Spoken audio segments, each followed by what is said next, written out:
Matthieu chapitre 19. Lorsque Jésus achevait ses discours, il quitta la Galilée et il alla dans le territoire de la Judée, au-delà du Jourdain. Une grande foule le suivit, et là il guérit des malades, les malades. Les pharisiens l'abordèrent et dirent pour l'éprouver, est-il permis à un homme de répudier sa femme pour un motif quelconque?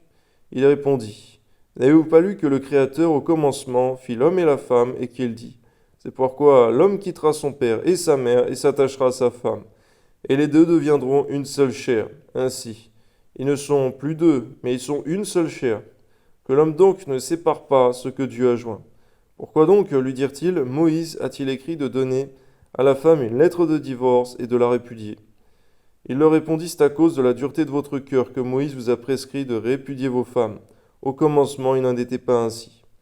Seigneur, lorsque nous lisons ta parole, donne-nous aussi de comprendre la pensée divine, Seigneur mon Dieu, ta pensée, Seigneur, plutôt que de lire, Seigneur mon Dieu, avec notre intelligence humaine, Seigneur. À toi soit la gloire, Père, Amen. Mais je vous dis que celui qui répudie sa femme, sauf pour infidélité, qui en épouse une autre, commet un adultère, et celui qui épousera celle qui a été répudiée, commet aussi un adultère.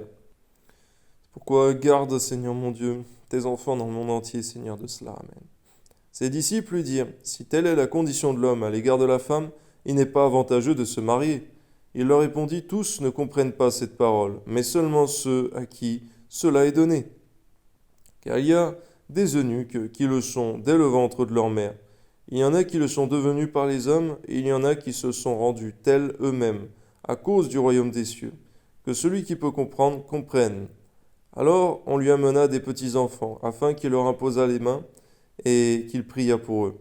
Mais les disciples les repoussèrent, et Jésus dit, laissez les petits-enfants, et ne les empêchez pas de venir à moi, car le royaume des cieux est pour ceux qui leur ressemblent. Il leur imposa les mains, et il partit de là.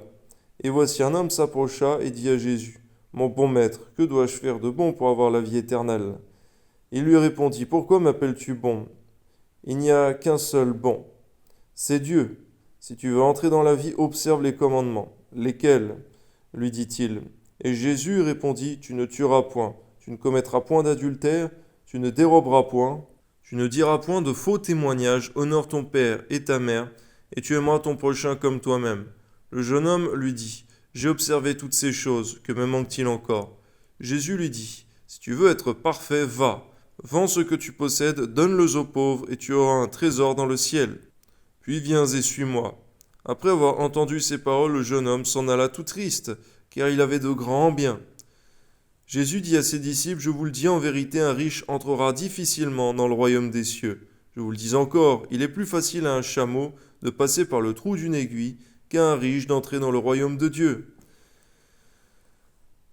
Donne-nous, Seigneur, par ta grâce, une réelle consécration, sanctification, une réelle, Seigneur mon Dieu, un réel détachement de ce monde, des choses de ce monde. Amen. Les disciples, ayant entendu cela, furent très étonnés et dirent, qui peut donc être sauvé? Jésus les regarda et leur dit, aux hommes cela est impossible, mais à Dieu tout est possible. Pierre, prenant alors la parole, lui dit, voici, nous avons tout quitté et nous t'avons suivi. Qu'en sera-t-il pour nous? Jésus leur répondit, je vous le dis en vérité, quand le Fils de l'homme, au renouvellement de toutes choses, sera assis sur le trône de sa gloire, vous qui m'avez suivi, vous serez de même assis sur 12 trônes, et vous jugerez les 12 tribus d'Israël, alléluia. Et quiconque aura quitté à cause de mon nom ses frères, ou ses sœurs, ou son père, ou sa mère, ou sa femme, ou ses enfants, ou ses terres, ou ses maisons recevra le centuple et héritera la vie éternelle. Plusieurs des premiers seront les derniers, et plusieurs des derniers seront les premiers. Gloire à Dieu, alléluia.